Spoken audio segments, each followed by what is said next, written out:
Hey YouTube, it's Zyloc with Media Hindsight, and yesterday I put out a video, giving you my thoughts about the Portland Retro Gaming Expo 2014 and how much fun I had. And today I wanted to share with you just all the stuff that I got, because there was a lot to be had and I came out with some really cool stuff. So let's get right on with it. I definitely picked up a bunch of posters. They had some really neat ones. This is one that my buddy picked up while we were there. You can see it's this cool original artwork of Squirtle versus Charizard. That's really neat. Definitely kind of a much different look at it than you would get during the games themselves. Sorry, I should have taken these rubber bands off before I started the video. But there's not too many posters to go through. Let's see, so this one is not actually from the expo, but this is a poster from a video game store, the Pink Gorilla. There's a lot of these in the Seattle area in Washington, and they're absolutely great. If you're looking for American, Japanese, retro video games, it's a great store to go to.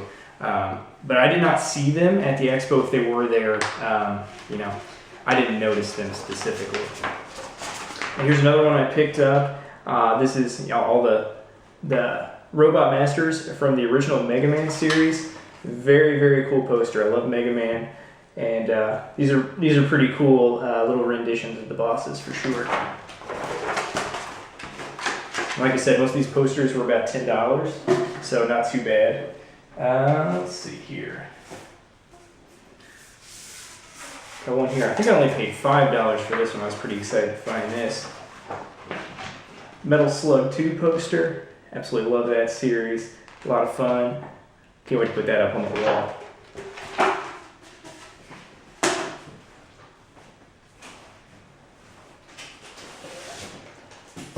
Here's some interesting artwork that my buddy picked up. We don't exactly know what it is, but it definitely looks cool. He wanted to put it on display. I thought this was originally Ninetales from Pokemon, but he tells me it's not, so I'm just gonna go with that and just say that it looks cool. But definitely a lot of artwork like this too on display, not necessarily video game related, but definitely really interesting. Let's move on to some of the t-shirts that I got. As always, you have to get the official Portland Retro Gaming Expo t-shirt. Very cool. And then my personal favorite one I picked up is this splatter art rendition of Zero from the Mega Man X series. I absolutely love this shirt. Fell in love with it. I looked at all the shirts and I was like, nope, that's the one I'm going to get for sure. Because I was running a little low on money at that point. Let's see what else we got here. I picked up this Japanese copy of Dragon Quest VI. I had never picked up a Super Famicom game in box before, so I thought this was really cool. It's absolutely complete with the insert, manual, great condition, absolutely wonderful condition, and obviously the game. And you know what? It wasn't too bad. It was only $25, and a lot of the Japanese games that they had were there. Not much more than that. Usually between $15 and $30, so not too bad at all. Especially when you don't have to pay shipping and handling. So here's the pass that you get. Obviously it's a Saturday pass because I went on the 18th. And a bunch of little advertisements for people that were there, companies trying to support their stuff. Some stickers. Cards. Picked up the Mega Man 6 sticker, which I really like that. I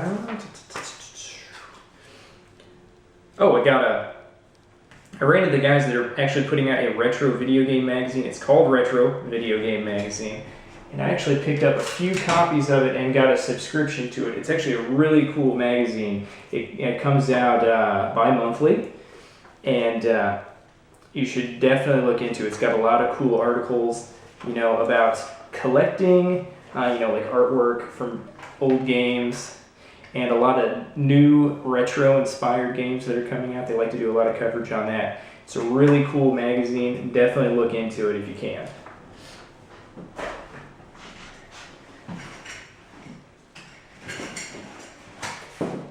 Oh, I was talking about the bead art that we saw while we were there. Here's some little examples. I don't know how well these will show up on the camera, but obviously this is Charmander from Pokemon, Squirtle, Bulbasaur, and Fez from Fez. So these are really cool. I mean, these are obviously very small versions of some of the images that I showed you in the last video, but cool nonetheless. You can make these into magnets, put them on your refrigerator, stuff like that. Very cool. I did not pick those up myself. That was my friend who picked those up, but I don't blame him for doing it.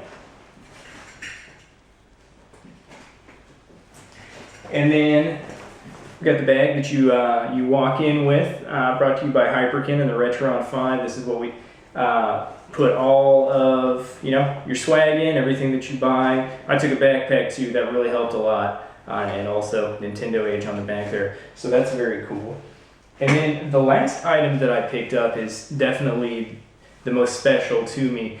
There was actually a booth there that I walked up to, and I saw tons of really cool video game artwork from the Atari and the Nintendo Age. And I was like, oh my god, is that Mega Man 2? And that's Bad Dudes, Tetris. I was like, how are these people selling these artworks? They're really, really nice prints. And I walk up, and the guy comes up to me, and he's like, hi, how can I help you? And I'm like, how are you distributing this artwork? This is really cool. He's like, are you joking? I'm like, no. He's like, you obviously don't know who I am.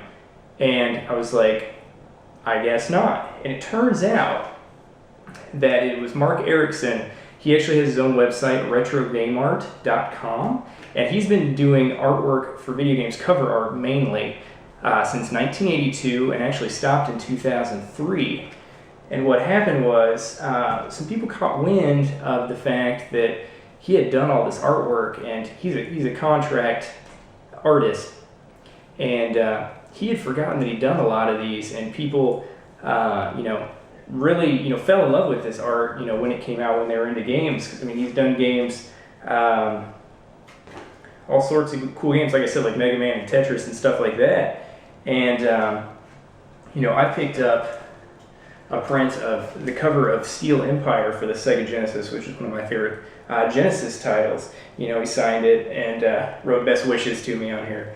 But that's really cool. That was a really nice surprise. I didn't think that I'd get to meet somebody like that had a really big influence on the gaming scene over 2 decades, which is really, really cool. And he was also he also had his own Q&A panel where we got to talk to him. He got to talk to us about the process of working with the company and getting a cover made for him and stuff like that. And he even explained to us why the Mega Man 2 artwork is pretty heinous. He's not very proud of it either, but it's a pretty interesting story. But other than that, guys, that's really all I picked up. Didn't pick up a whole lot of games. There wasn't a whole lot that I was actually looking for, but I was really interested in the posters and the T-shirts, obviously. So let me know what you guys think. Let me know if you guys win. You got anything cool that you want to share. And as always, I'm Zyloc with Media Hindsight, signing out.